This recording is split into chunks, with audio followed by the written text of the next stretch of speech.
nikad nisam dobio nikakvu pohvalu što radim tu kod Crnac.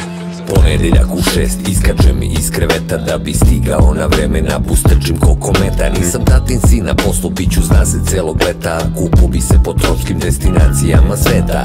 Utorak je zna se, uvek priča stara, s kolege kafenišem uz kilo cigara. Kao konje jašu nas za par soma dinara, kada sve račune namiriš ostane ti kara. Snage mi ponestaje, uglavnom sredom, dok direktorovljev sin pije viski sledom. Ili konjare mu pljugaju, dok ih časti kredom, onda hvali se pred bedom kako jebe ih sve redom.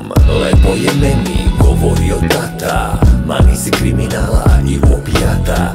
I sad moj sin kaže svome ćalu, bolje bi ti bilo da si ostu u kriminalu. Lepo je meni govorio tata, mani si kriminala i opijata. I sad moj sin kaže svome ćalu, bolje bi ti bilo da si ostu u kriminalu. Četvrtak ja krmeljav, istrčavam iz stana, na kalendar gledam do plate 10 dana. Fizički sam propao, ne znam šta je teretana, ortaci me zvali da palim preko grana.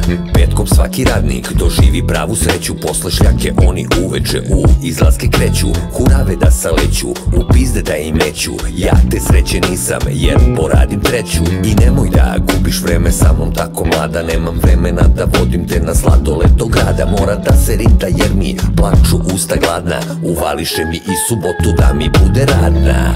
Lepo je meni govorio tata, mani si kriminala i opijata. I sad moj sin kaže svome ćalu, bolje bi ti bilo da si ostu u kriminalu.